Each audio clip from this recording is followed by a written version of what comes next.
Welcome to this amazing site of Petra. This is an absolutely incredible place. It's one of the 7 wonders of the world and a UNESCO site. It's Jordan's most popular visited tourist site and, in fact, in all the Middle East. With breathtaking buildings carved into deep red rock cliffs, it's a mystical place sought out by many. It also has many biblical events that have happened here and prophesied events that may very well take place here in the future. In this video, we'll look at the location of Petra. We'll take a trip through time as we behold its history. We'll see its outstanding sites like the famous treasury, carved tomb where Indiana Jones was filmed,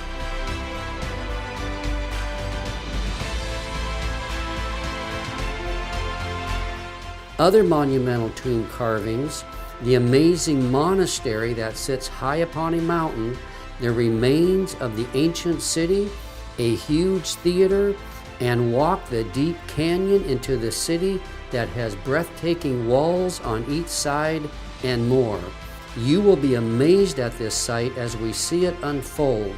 This will be a unique video looking at every aspect of this ancient place that has captured the imagination of millions. So let's explore and experience this amazing site.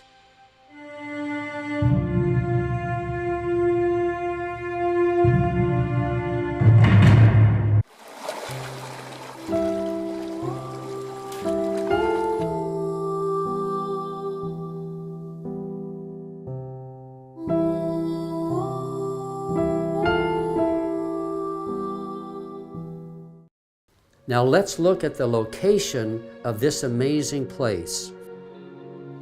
Petra is located about 50 miles south of the Dead Sea and 170 miles southwest of modern Amman, Jordan.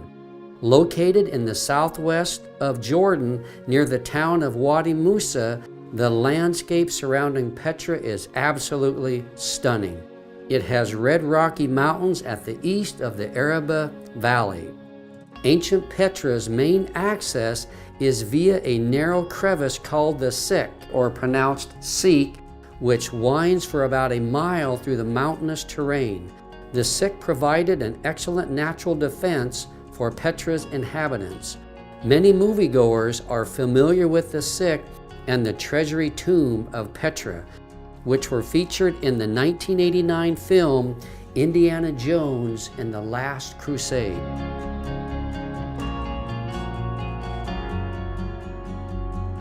To support the ancient city's large population, its inhabitants maintained an extensive water system, including dams, cisterns, rock-carved water channels, and ceramic pipes.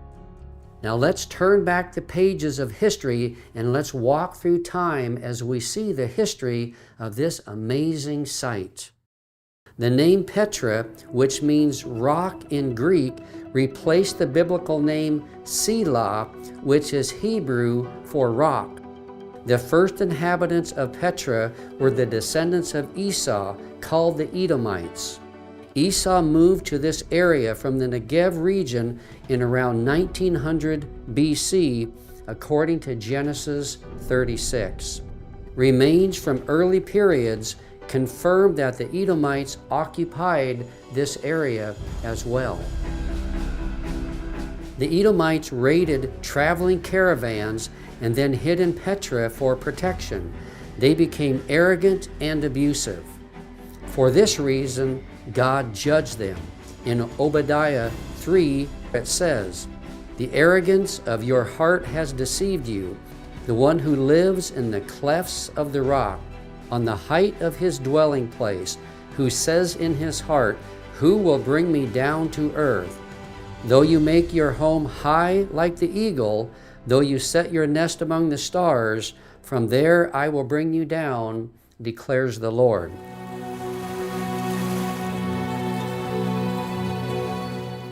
In around 400 BC, the Nabateans, the descendants of Nabaioth, the firstborn of Ishmael, Abraham's firstborn son by Sarah's handmaid Hagar, occupied Petra and made it the capital of their kingdom.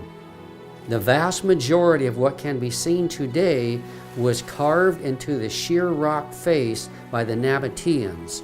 They became extremely wealthy and turned the city into an important location on a trade route that linked China, India, and southern Arabia with Egypt, Syria, Greece, and Rome. Petra became so influential that it became the capital of the Nabatean kingdom that stretched from Damascus to Petra and beyond. The Nabateans, living and trading in Petra, soon accumulated significant wealth, and an envious Greek empire attacked the city in 312 BC by the Seleucid forces, who failed to seize the city. The Nabateans successfully fought back the Greek invaders by taking advantage of the city's mountainous terrain. The mountains effectively served as a natural wall, buttressing Petra. Under Nabatean rule, Petra prospered as a spice trade center that involved China, Egypt, Greece, and India. The city's population during this time swelled to around 30,000 inhabitants. Because the Nabatean kingdom was so prosperous, the Roman Empire set its sights on it. The Romans defeated the Nabateans in around 106 AD, and Petra became part of the Roman province of Arabia. The Romans enlarged and glorified the city even more by building a cardo, which is a main huge street.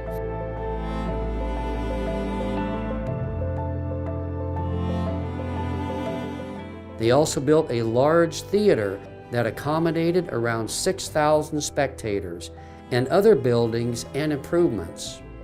It appears that in around 200 AD, a flash flood did catastrophic damage to the city, dealing it a major blow.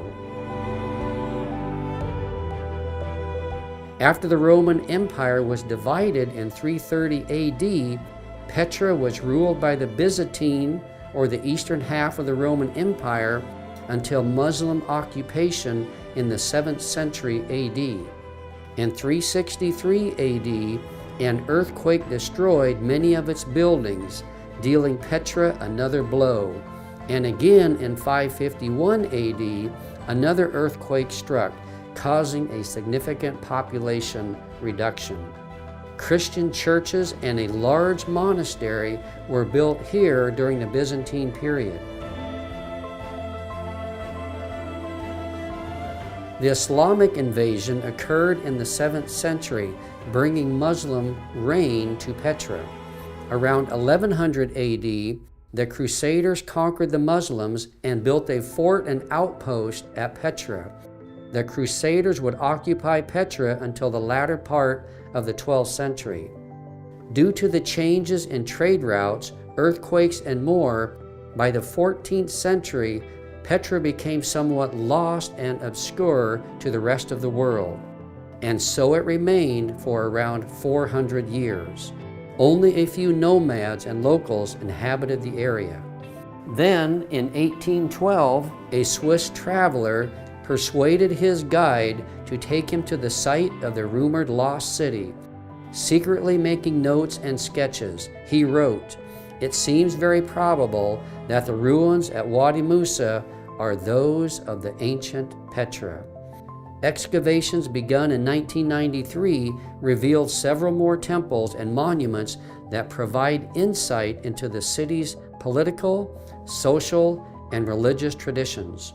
In 1985, Petra was designated a UNESCO World Heritage Site.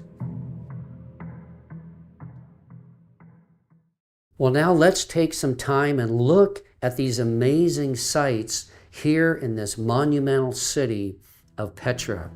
There is so much to see at this site, as it's so rich in history and places.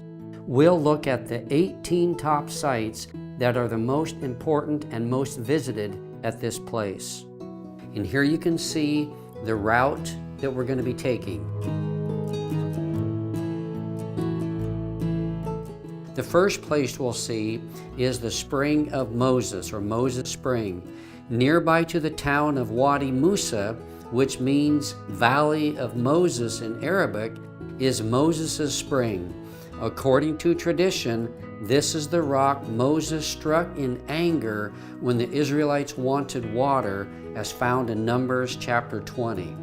This act prohibited Moses from entering the Promised Land. 2 is the Petra Visitor Center. On the way to the Visitor Center, we pass through Wadi Musa. It's the town where Petra is located.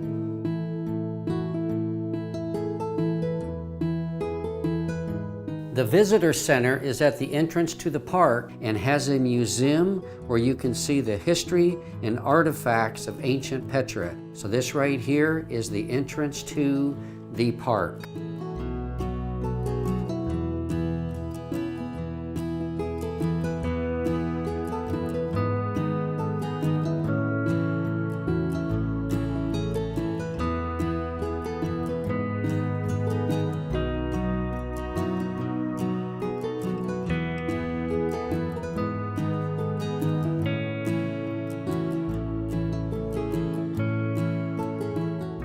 As we walk on the road to the ancient city, we come to the third spot, which is Dehin blocks, or God blocks.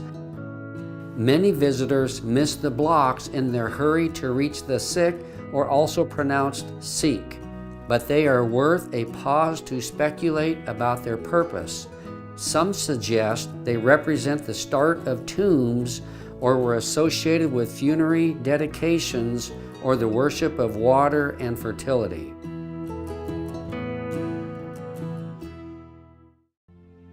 The next site, number 4, is the obelisk, tomb, and Bab-as-Sikh triclinium. It has 4 pyramid-type shapes built as funerary symbols by the Nabateans in the 1st century BC. The 4 obelisks, together with the eroded human figure in the center, probably represent the 5 people buried in the tomb.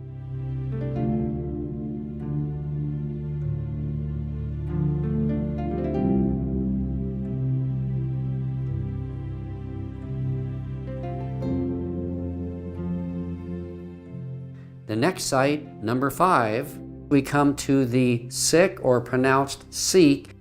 This is a long road, about 1 mile or 1.2 kilometers, with breathtaking high walls on each side that leads to the ancient city. It served as protection to the city in ancient times. Its narrow vertical walls are undeniably one of the highlights of Petra. Along this road is a water channel once used for transporting water into the ancient city. The walk through this magical corridor as it snakes its way towards the hidden city is one of full anticipation for the wonders ahead, a point not wasted by the Nabateans, who made the passage into a sacred way, punctuated with sites of spiritual significance along the way. And this brings us to site number 6, the Treasury, also known as the Khazna. It's the most famous and visited site of Petra. It's absolutely breathtaking. As you can see, it's the first site you see after the majestic Sikh walk. The Treasury is actually a large tomb. This is where most visitors fall in love with Petra. The Hellenistic facade is an astonishing piece of craftsmanship. Although carved out of iron-laden sandstone to serve as a tomb for the Nabatean king Aretas III from around 100 BC to around 200 AD, the treasury derives its name from the story that an Egyptian pharaoh hid his treasure here in the facade urn up above while pursuing the Israelites.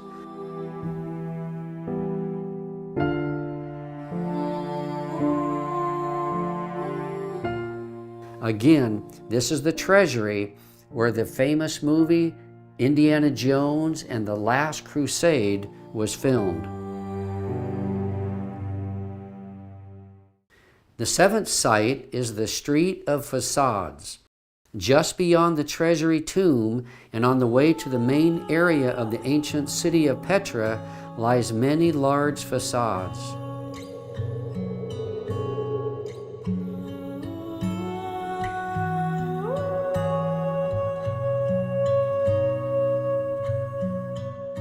These line the street in a majestic manner, giving prestige to the walkway. Some of these buildings actually have large carved-out rooms in them.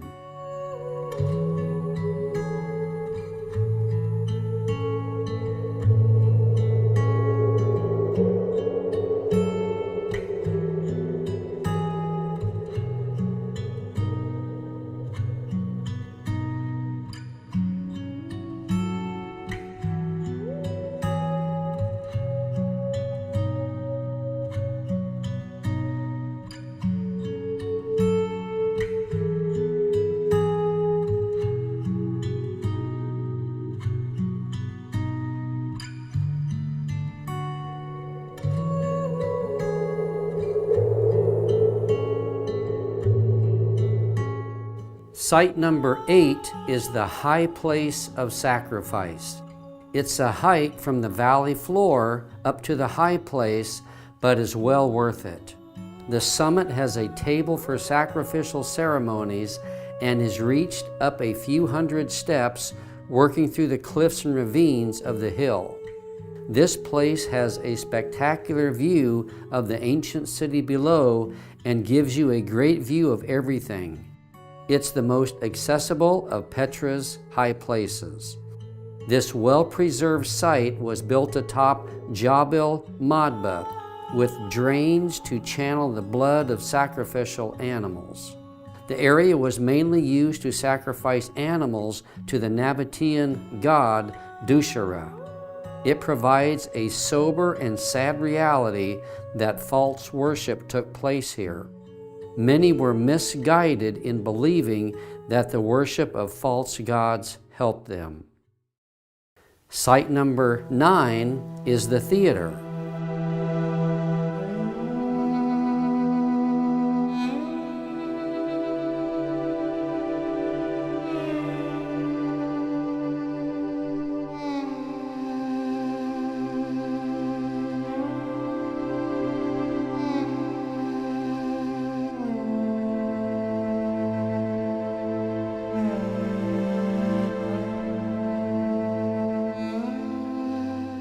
Originally, this was built by the Nabateans more than 2,000 years ago. The theater was chiseled out of rock, slicing through many caves and tombs in the process.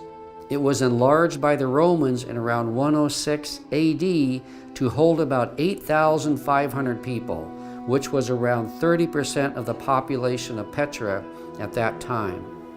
An earthquake in 363 AD, the theater was partially dismantled to build other structures, but it remains a Petra highlight to this day. Site number 10 are the royal tombs. Downhill from the theater, the wadi widens to create a larger thoroughfare. To the right, the royal tombs loom over the valley.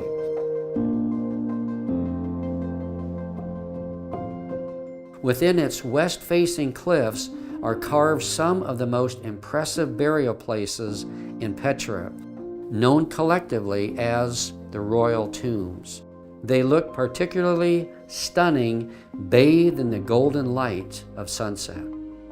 Among these tombs is the famous urn tomb, known as such by a large urn above the tomb.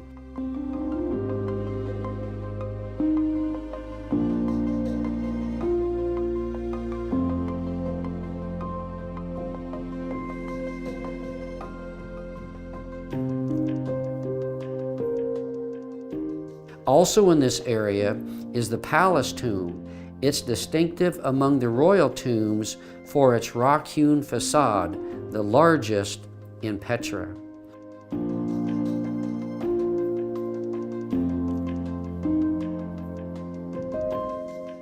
Site number 11 is the Nymphaeum. At the start of the colonnaded street, or also known as the Cardo, is a public fountain built in the 2nd century AD and fed by water channeled from the Seek.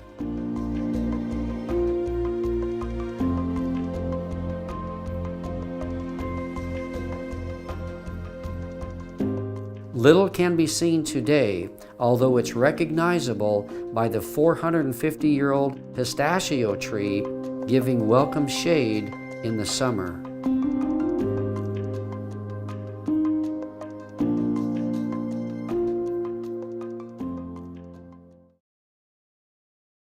Site number 12 is the Byzantine Church.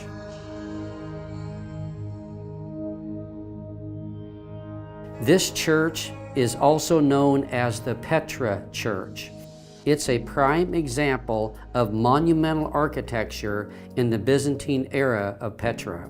It sits on an elevated ground in the city center, north of the Cardo Street. It's one of 3 Byzantine churches on the hillside, the other 2 being the Ridge Church or Red Church and the Blue Chapel Church from the 5th and 6th century AD. The Byzantine church is notable for its lavish and well-preserved mosaic decorations, and you can see here there is a tent-like structure to protect these mosaics. Found within its ruins were 140 papyri, which have provided scholars with valuable information about life in Byzantine Petra and its rural surroundings. An awning covers the remains of the church. Inside are some exquisite Byzantine floor mosaics that we mentioned, some of the best in the region. The mosaics originally continued up the walls. The Nabateans originally built the structure, and then it was redesigned and expanded by the Byzantines in around 530 AD.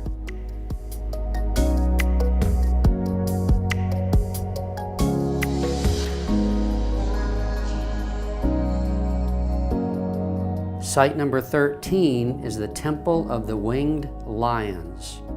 The Temple of the Winged Lions is a large Nabatean temple complex that dates to the reign of King Aretas IV in around 9 BC to 40 AD. The temple is located in Petra's so-called Sacred Quarter, where other temples are located as well.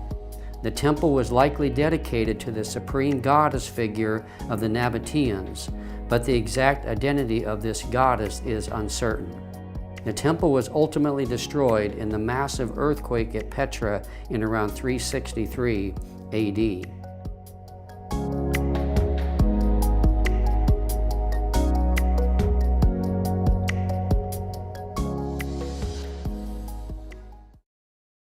Site number 14 is the colonnaded street or the Roman Cardo, and we'll refer to this more as the Cardo. Downhill from the Byzantine church, the colonnaded street or the Cardo marks the center of ancient Petra. The street was built around 106 AD by the Romans. Columns of marble-clad sandstone originally lined the wide road and covered porticos on each side that gave access to shops.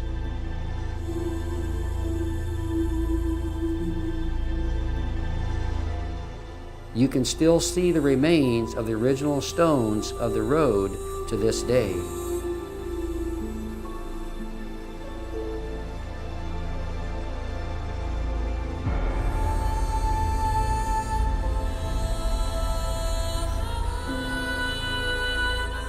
At the end of the Cardo is a massive gate built by Roman Emperor Hadrian in around 135 AD.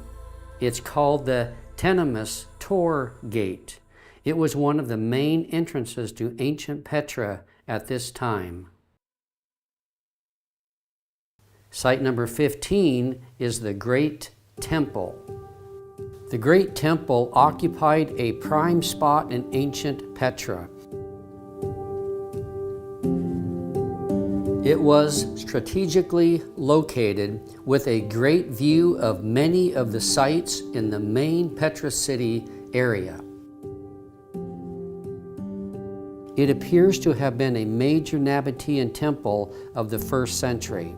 It was badly damaged by an earthquake not long after being built, but remained in use until the late Byzantine period. It also appears that it might have been used as an administrative building at different points in its history. It's also somewhat unclear as to what deity it was dedicated. It is certainly one of Petra's most distinguished buildings, located at a key place in the city. As you can see, it was located directly to the right, just after entering Petra through the western main gate. This means it held a prominent value to the city.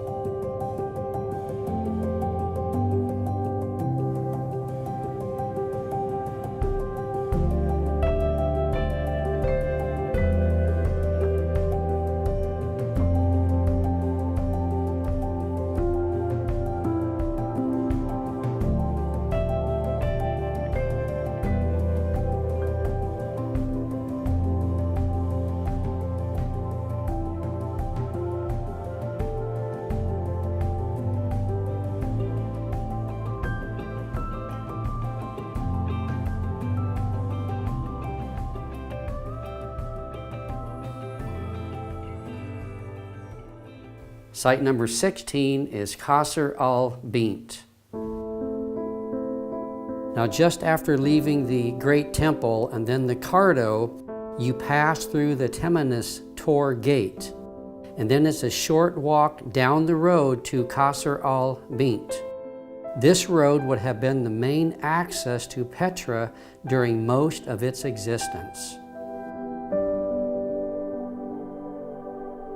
One of the few freestanding structures in Petra, this was built in around 30 BC by the Nabateans.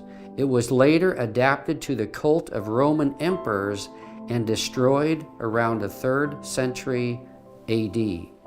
Despite the name given to it by the local Bedouin, which is Castle of Pharaoh's Daughter, the temple was originally built as a dedication to Nabatean gods and was one of the most important temples in Petra.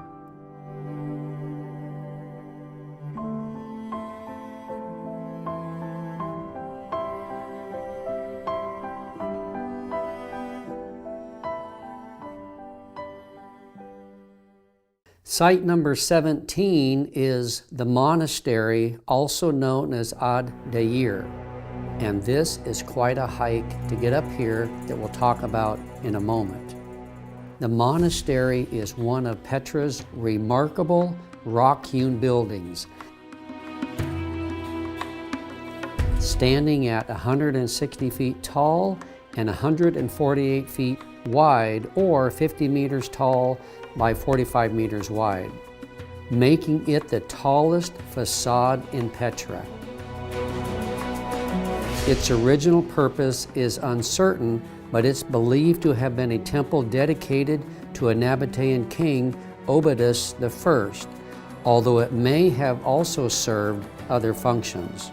It was likely built in the middle of the 1st century AD. To visit the monastery, as we mentioned, visitors must take an 800-step path from the basin and can enjoy views of the Wadi Araba Valley below. It's quite the hike, but well worth seeing this amazing monument.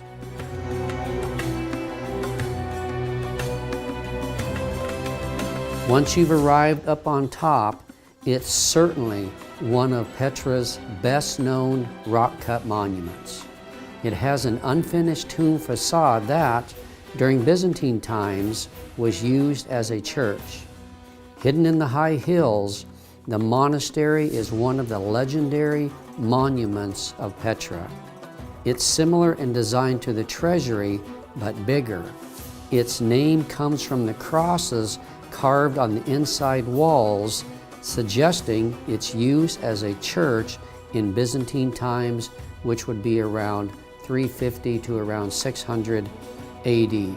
Unbelievable. This is quite the sight to see. Once again, quite a hike up here, but well worth seeing.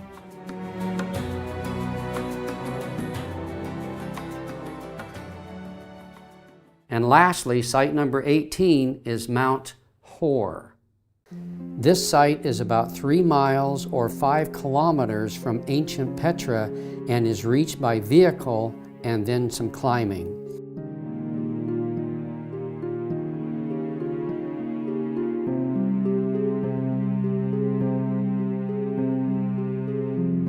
Crowning the top of Jabal Haron, this tomb encased in a 14th century whitewashed shrine is thought to be the last resting place of Aaron, the brother of Moses, according to Jewish, Christian, and local Muslim tradition. Christians have adopted this site as the authentic place since the Byzantine period and built a monastery here serving as a pilgrimage center.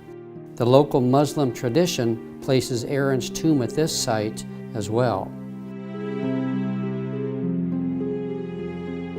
The history of the current building dates back to the Mamluk era during the beginning of the 14th century. The mausoleum, or burial place, consists of a room and small courtyard.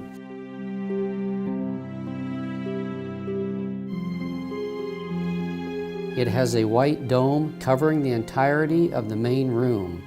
Above the shrine's door is the date of its last remodel. The shrine of the prophet Aaron is located at the highest point in Petra at an altitude of 3,281 feet or 1,350 meters. The locals record the stories of its construction.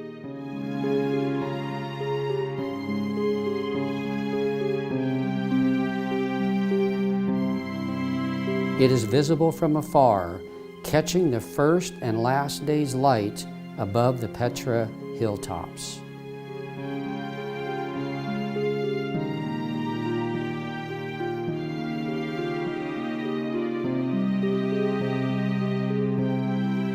So this sums up all these amazing sights here in Petra. Again, there is so much to see, and these are the top choice sites that are most visited and are the most important. Now, what's amazing and what I found really surprising is how many biblical events actually took place in Petra. I thought it was just another big ancient city, but it's amazing all the biblical things that happened there and what appears will happen in the future. So let's look at these really interesting events that happened in the Bible here at Petra. The city of Petra is called by its Hebrew name Selah in the Bible. Both Petra and Selah mean rock, an appropriate name since much of the city is carved into sandstone cliffs. In Isaiah 16:1 it says, "Send the tribute lamb to the ruler of the land from Selah," which is modern-day Petra, "by the way of the wilderness to the mountain of the daughter of Zion," which would be to Israel. 2 Kings 14:7 it says, "He killed 10,000 of the Edomites in the valley of Salt and took Selah by war and named it Joktheel, as it is to this day." So Petra was called Selah, as we mentioned in the Bible, but then it was renamed to Joktheel at a period in the time of the kings. Petra was in the land of the Edomites, who were descendants of Esau. Israel and Edom constantly had conflicts, starting with Edom's refusal to allow Moses and the Israelites to pass through their land on their way to Canaan. It says in Numbers 20. Edom, however, said to him, this was the Israelites wanting to come into the promised land via this land of Edom, "You shall not pass through us, or I will come out with the sword against you." Again, the sons of Israel said to him, "We will go up by the road, and if I and my livestock do drink any of your water, then I will pay its price. Let me only pass through on my feet, nothing more." But he said, "You shall not pass through." And Edom came out against him with a heavy force and a strong hand. So Edom refused to allow Israel to pass through its territory. Then Israel turned away from him. However, it's believed that Petra was outside the border of Edom at this time and not inside Edom. According to what the Bible clearly says, and even tradition, Moses and the Israelites did pass through the Petra area outside of Edom. Local tradition says that the spring at Wadi Musa, the Valley of Moses, just outside Petra, is where Moses struck the rock and brought forth water, as found in Numbers 20:10. Also, according to tradition, Jabal Haron, located at Petra, is Mount Hor, where Moses' brother Aaron was buried. Numbers 20:23 says, "Then the Lord spoke to Moses and Aaron at Mount Hor by the border of the land of Edom, saying, Aaron will be gathered to his people."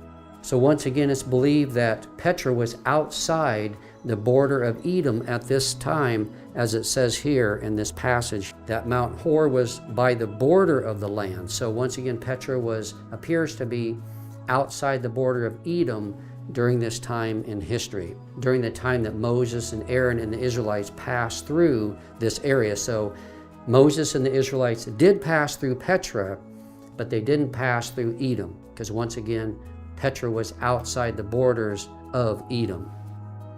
Now, King Saul and King David both fought the Edomites. It says in 1 Samuel 14:47, "Now when Saul had taken control of the kingdom over Israel, he fought against all his enemies on every side, against Moab, the sons of Ammon, Edom, the sons of Zobah, and the Philistines, and wherever he turned, he inflicted punishment." And again in 2 Samuel 8:13 it says, "So David made a name for himself when he returned from killing 18,000 Arameans in the Valley of Salt. He also put garrisons in Edom. In all Edom he put garrisons, and all the Edomites became servants to David, and the Lord helped David wherever he went." So it's amazing to just think that David was here in this area of Petra, and he made all of Edom and Edomites his servants. During the reign of King Jehoshaphat, Edom invaded Judah but failed, and Israel was victorious in battle, as found in 2 Chronicles 20.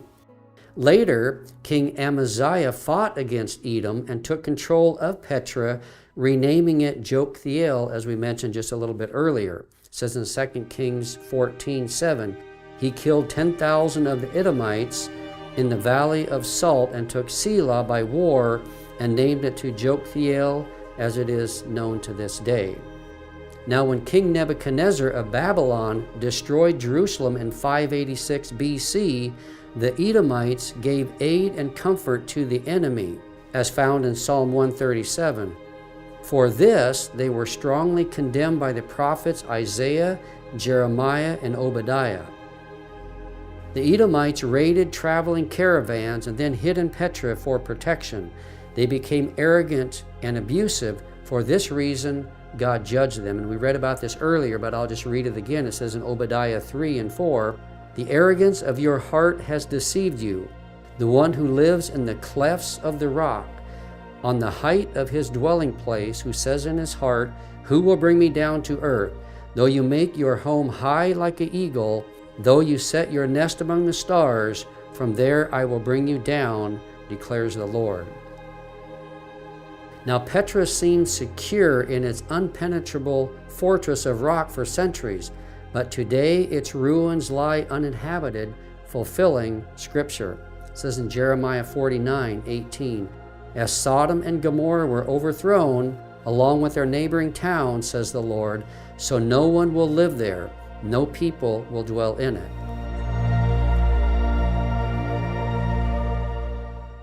Now we also see evidence of the Nabateans in the Gospels, and this is quite amazing.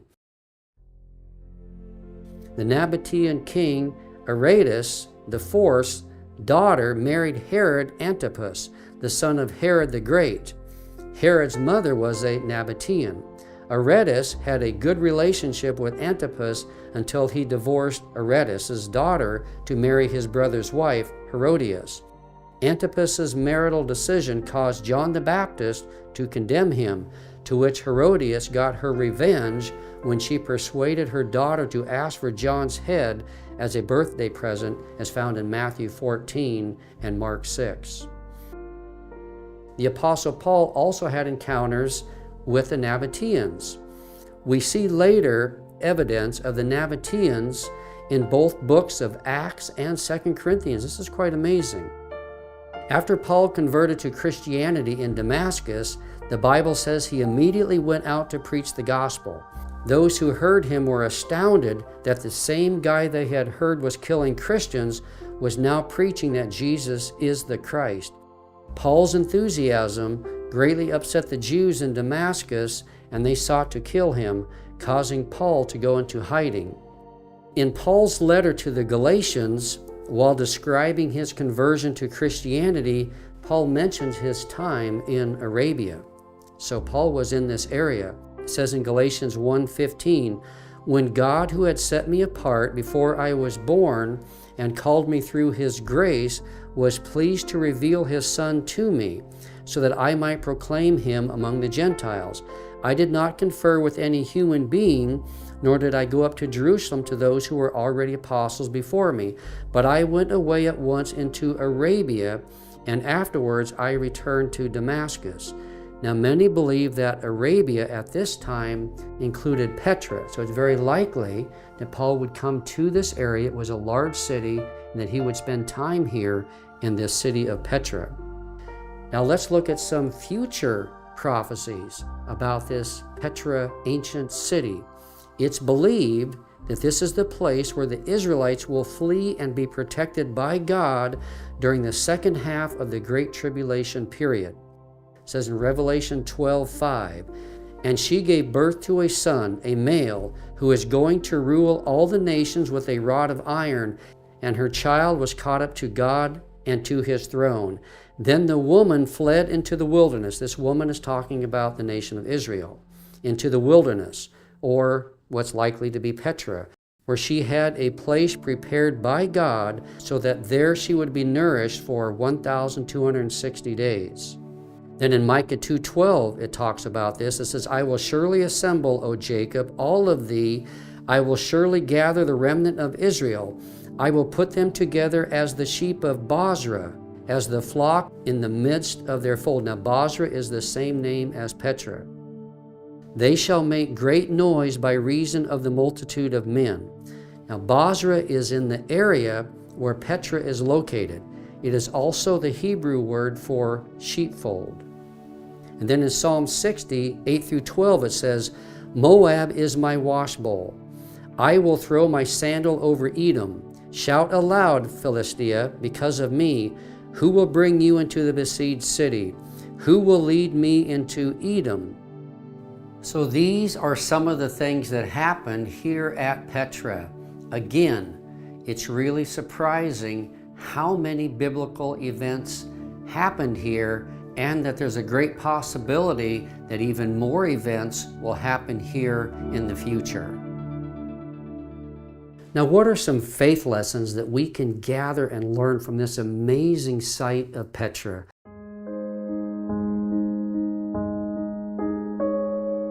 Well, one thing is that Petra is where many biblical events took place that were prophesied, and where it's very likely more biblical prophecies will take place.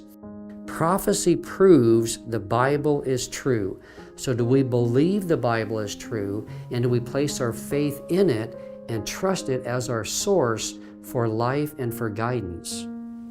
The next faith lesson is that Petra is a witness to the rising and fall of its inhabitants.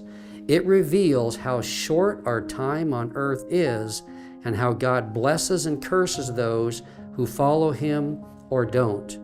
What about us? Do we realize that our time is short and that the most important thing for us is to be right with God? When I look at this ancient city of Petra and I look at its thousands and thousands of years of history, the people who came and went here, the kingdoms that rose, the kingdoms that fell, it causes me great pause to really think I have just a short window of time as I'm passing through this life. And the ruins here attest to that. When you think about the countless people that lived here, died here, and then went out of existence. So what about us? Are we right with our Creator? Do we allow this ancient city to speak to us, this mystic ancient city? And if it could speak, it would tell us life is short. And the most important thing for us is to be right with our Creator. So these are a couple faith lessons from this amazing site of Petra. Well, I hope that you have found this video very interesting and helpful and enlightening. Thanks for watching, and may God richly bless you.